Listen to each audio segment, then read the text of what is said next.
Sometimes you bully someone so much that you tend to overlook them. They're too feeble, too powerless to say anything. You start focusing your attention on bigger enemies than wasting your time on the weak and timid ones. That's exactly what happened with China. It had Vietnam in the South China Sea, Japan in the East China Sea, India on the Tibetan border. A little further away it had Australia, and in the west it had the US. So the tiny, feeble and somewhat harmless Philippines avoided its attention. The Philippines, like a leaf-tailed gecko, stayed camouflaged in the shadows of the big and mighty enemies of China.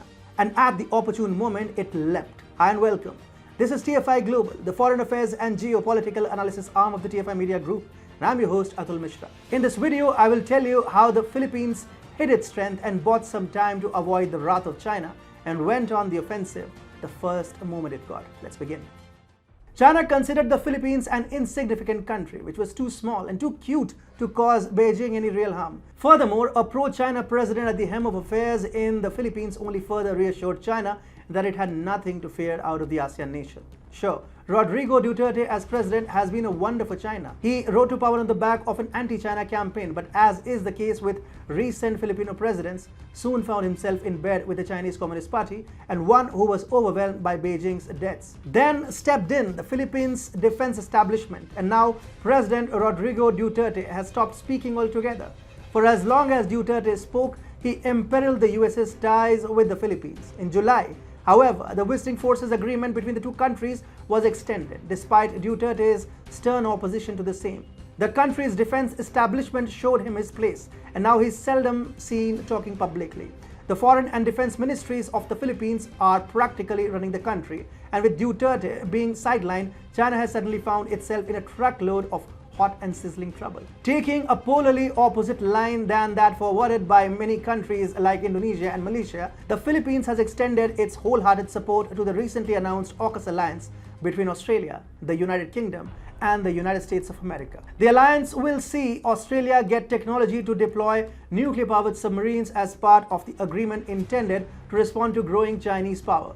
The Philippines Foreign Minister Teodoro Locsin, while welcoming the AUKUS alliance, said the enhancement of a near-abroad ally's ability to project power should restore and keep the balance rather than destabilize it. Proximity breeds brevity in response time, thereby enhancing an ASEAN near friend and allies' military capacity to respond to a threat in the region or challenge the status quo. If that wasn't already enough, adding to China's injury, Locsin also said this requires enhancing Australia's ability added to that of its main military ally to achieve that calibration. Suddenly, China has woken up to the threat of the Philippines. After having paid no heed to the Philippines all these years, China finds itself in a situation where an American ally has come to exist right in its backyard. So the CCP has resorted to the same old tactic of shaming a country via its foreign ministry pamphlet. The CCP aimed at Manila for supporting the AUKUS alliance and as such towing the United States and its allies' line. Global Times, in a hit job against the Philippines, said AUKUS deal risks pushing Southeast Asian countries into great power rivalry. These fears are growing. It's completely justified for countries such as Malaysia and Indonesia to voice concerns and objections. By contrast, the support Manila threw to the deal reflects the Philippines' short-sightedness and ignorance of the regional situation and major power competition. The CCP mouthpiece added, with regard to China, including the South China Sea issue, the mentality of the Philippines to rely on the US to counter China is unrealistic and sensational. Now, out of domestic political considerations, the Philippines is likely to make certain policy adjustments. This is a pity. It is hoped that the Philippines government could sustain a rational and pragmatic attitude towards China during and after the election periods. Rodrigo Duterte was a vociferous China hawk until he got elected as the president, after which he reduced himself to a China stooge. He strategically alienated and antagonized the United States and pulled out of bilateral agreements with its most important partner. However, the Philippine defense establishment has ensured that its ties with the US military and Pentagon continue to flourish.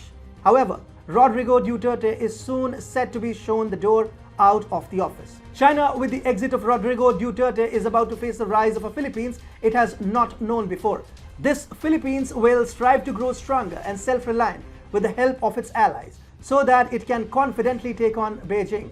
Washington has delivered $765 million worth of military aid to the Philippines since 2015, making the country the largest recipient of US military assistance in the Indo-Pacific region. Manila is also planning to buy India's supersonic missiles BrahMos, which is a short-range ramjet supersonic cruise missile that can be launched from submarines, ships, aircraft, or land. The Philippines' defense modernization program is stuck.